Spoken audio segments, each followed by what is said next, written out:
When we talk about wealth, most people think the journey begins with money. They believe if they can just get the right job, the right salary, or maybe even the right investment opportunity, then everything will fall into place. But here's the truth: the ultra wealthy already know money does not show up in your life until it first shows up in your mind. Wealth is not built from the outside in, it is built from the inside out. The thoughts you entertain, the beliefs you hold, the way you interpret the world, these form the foundation of every financial decision you make, whether you are aware of it or not. The average person has been conditioned, often from childhood, to think in terms of scarcity. You've heard the phrases, money doesn't grow on trees. Be careful not to waste it. There's never enough to go around. These ideas sound harmless, even practical, but over time they shape a mindset that sees money as something limited, fragile, and always out of reach. And when you live with that perspective, even when opportunities come knocking, you don't recognize them, because your mind has been trained to see lack instead of possibility. Contrast that with the ultra wealthy.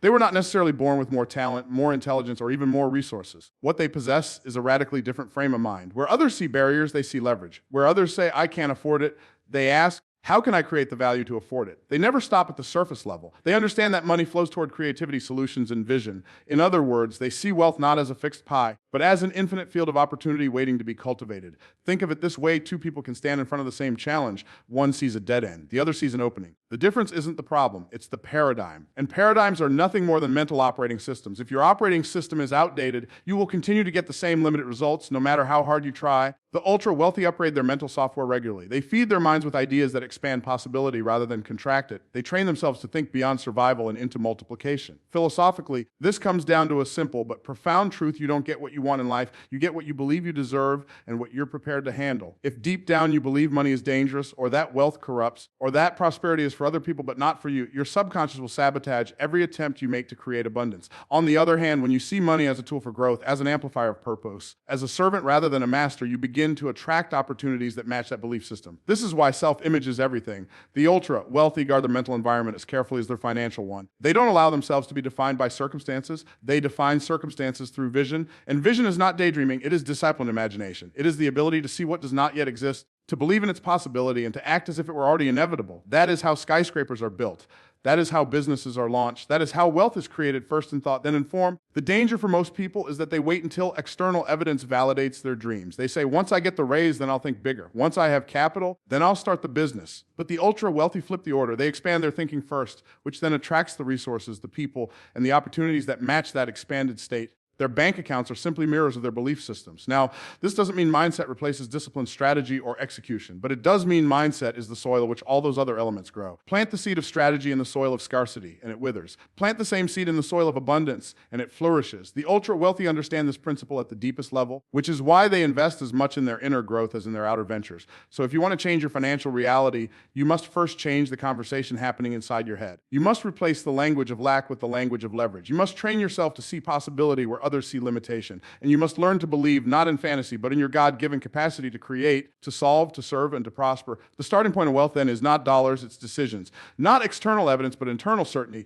The ultra-wealthy have mastered this principle, and if you can master it too, you will find that your world begins to reorganize itself around the vision you hold. So the question I leave you with is simple: what kind of wealth are you rehearsing in your mind every day? Because whatever you rehearse long enough, you will eventually live. Most people spend their entire lives chasing money. They run after promotions. They hustle for overtime. They look for quick wins and shortcuts because they've been trained to believe that money itself is the prize. But the ultra-wealthy understand something radically different. Money is not the goal. Money is the byproduct. It is the shadow that follows value. If you focus on the shadow, you never catch it. But if you focus on producing real value, money has no choice but to follow you. The average person says, I just need to make more money. But that's a shallow question. The ultra-wealthy ask a deeper one. How can I create more value? Because money is not created in the mint. Money is created in the marketplace. And the marketplace pays for solutions, not for effort. That's why you can work harder, sweat more, give more hours of your life away, and still never break free from financial struggle. Because the world doesn't pay you by the hour. It pays you by the level of value you bring within that hour. Consider this: one person spends an hour flipping burgers and earns $10. Another spends an hour negotiating a business deal and earns $10,000. What's the difference? Both put in 60 minutes. The difference is not time, it is the value created within that time. That is the secret the ultra-wealthy have mastered. They never confuse activity with productivity. They know that income is not linked to effort, but to impact.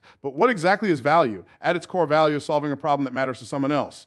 The bigger the problem you solve, the more valuable you become. The wealthiest people in the world don't necessarily have more hours than you, but they solve problems that affect millions of people at once. They move from thinking about survival to thinking about service. And when you shift from how can I make money to how can I make someone's life better, easier, faster, healthier, or more meaningful, you enter the mindset of the ultra-wealthy. This is not just a business principle, it's a philosophical one because it forces you to stop seeing money as an external object and start seeing yourself as the source.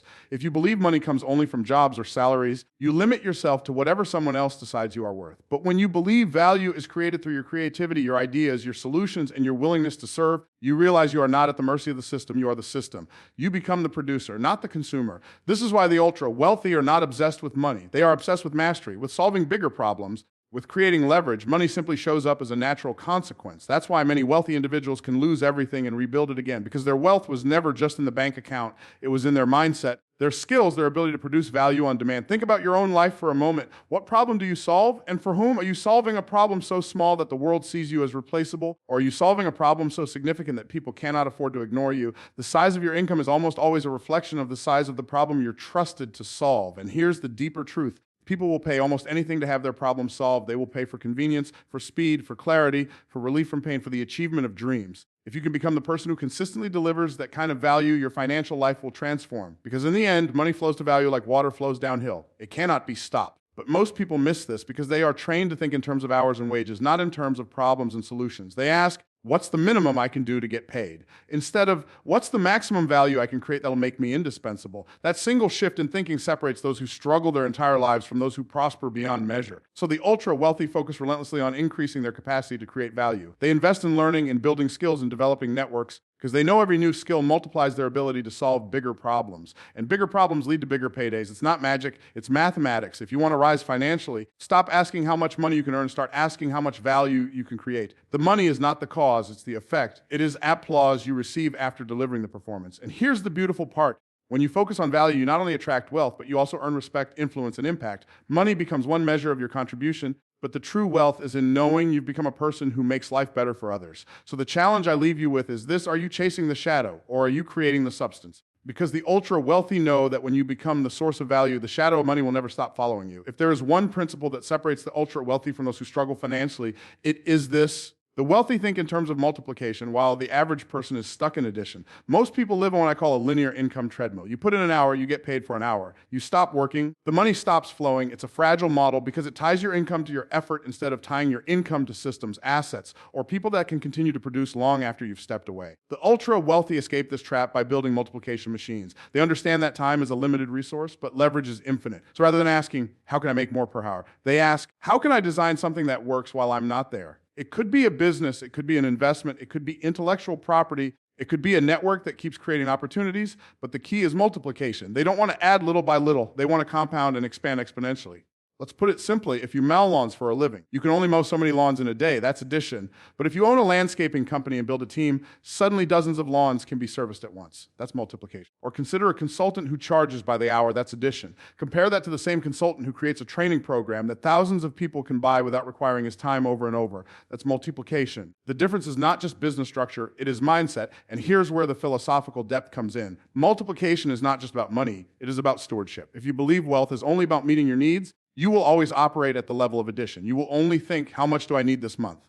But when you begin to see money as a tool for impact, when you see yourself as a steward of ideas, opportunities, and resources, you begin to think in terms of scaling, because you understand that by multiplying your income, you multiply your ability to serve, to give, to create, and to leave something that lasts. This is why the ultra-wealthy think differently about risk. The person stuck in addition sees risk as dangerous because if their effort fails, their only income stream collapses. But the person who builds multiplication systems sees risk as necessary because they know the cost of staying in linear income is far greater than the cost of failing on the path to exponential wealth. They would rather build 10 systems and have 7 fail if the 3 that succeed continue to multiply forever. Think about how wealth behaves in nature. The farmer who eats his seed today has enough for a meal, but nothing for tomorrow. The farmer who plants his seed multiplies it into a harvest that feeds him for a season. And the one who reinvests a portion of that harvest into planting even more fields multiplies the abundance across generations. That is exactly how the ultra-wealthy treat their resources. They don't consume everything they earn. They plant, they reinvest, they build structures that can grow beyond them. And this mindset also requires humility. Because multiplication is not something you can do alone. Addition is safe, it's just you, your hours, your energy. Multiplication demands you trust others, delegate, create systems, build relationships, and release control. That's uncomfortable for many people. But the ultra-wealthy know that control is the enemy of scale. They would rather have a small percentage of something massive than 100% of something tiny. The tragedy is that so many people cling to addition because it feels secure. They want the predictable paycheck, the steady trade of hours for dollars. But what they don't realize is that it's the most insecure path of all, because your entire livelihood is tied to your presence. One accident, one layoff, one illness, and it disappears. The ultra-wealthy reject that fragility. They build multiplication machines precisely so their wealth outlives their labor. And this is not only about business. Think about how the ultra-wealthy multiply their knowledge. They don't just learn something for themselves. They create books, courses, platforms, and communities where that knowledge spreads without their direct involvement. They multiply their influence, they multiply their impact, and the more people they reach, the more wealth naturally flows back to them. Because money always finds its way to the places where value is multiplied. So the question becomes, are you building something that adds or something that multiplies? Are you creating a life where you must always show up to earn, or a life where what you've built continues working in your absence? The ultra-wealthy ask themselves that question constantly, and they design their lives around multiplication. If you want to move beyond survival, if you want to step into true wealth, you must learn to escape the treadmill of addition and embrace the exponential power of multiplication. Because at the end of the day, your time is limited, but your capacity to multiply is infinite. So I leave you with this thought: as long as you keep trading hours for dollars, you will always live in scarcity. But the moment you build systems that multiply without you, you step into abundance. And that choice, the choice between addition and multiplication, will define your financial destiny. At some point, we must recognize that wealth by itself is not enough. If money were the ultimate prize, then every lottery winner would be secure, every celebrity would be fulfilled, and every millionaire would be at peace. But we know that's not true. The history of wealth is littered with stories of people who gained great fortunes and lost them just as quickly, or worse, who gained everything they thought they wanted and still felt empty. The ultra-wealthy who sustain their success understand a deeper truth: money without purpose eventually consumes you, but money aligned with mission multiplies you. This is where the distinction lies between temporary riches and enduring wealth. Riches are measured only in numbers, but wealth is measured in meaning. The ultra-wealthy know that money is simply a tool, and like any tool, its power depends on the hand that wields it. A hammer in the wrong hands destroys, in the right hands it builds. The same is true for wealth.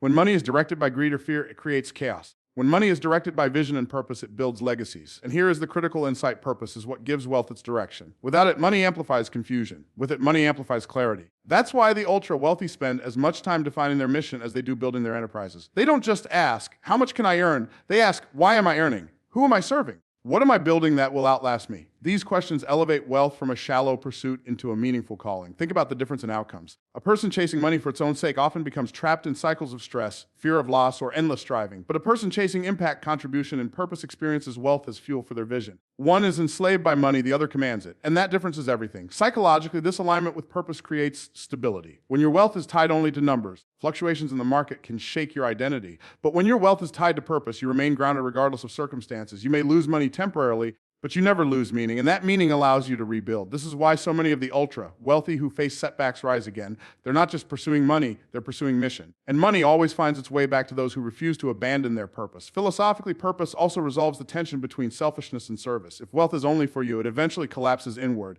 But when wealth becomes a vehicle for something bigger, whether it's creating opportunities, advancing innovation, or impacting communities, it expands outward. The ultra-wealthy understand this law of expansion. The more aligned your wealth is with serving others, the more sustainable it becomes. And practically, this alignment with purpose attracts people. Employees don't rally around a paycheck, they rally around a mission. Customers don't stay loyal to a price, they stay loyal to a vision they believe in. Partners don't commit to mere transactions, they commit to shared impact. Purpose creates gravitational pull. It's the invisible force that draws resources, talent, and opportunities to you because people are hungry to be part of something bigger than themselves. This is why many of the wealthiest individuals are also some of the most generous. Not because they suddenly grew generous after making money, but because generosity was built into their purpose from the beginning. Their wealth was never just about accumulation, it was always about amplification. They saw money not as the final destination, but as fuel to move their mission forward. And this brings us to the question we all must face: what will you do with wealth when it comes? Because if your only plan is to consume, you will never sustain it. Consumption ends with you. Purpose continues beyond you.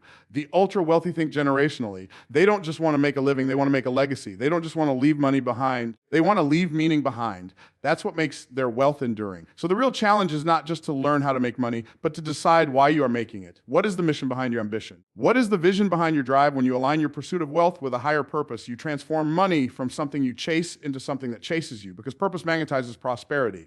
At the end of the day, money alone cannot fulfill you, but money aligned with mission can sustain you, grow you, and outlive you. That is the secret of the ultra-wealthy who not only make fortunes, but also make history. So here is the question I leave you with: when money comes into your life, will it serve your purpose or will it replace it? Because the answer to that question will determine whether your wealth fades with you or multiplies beyond you.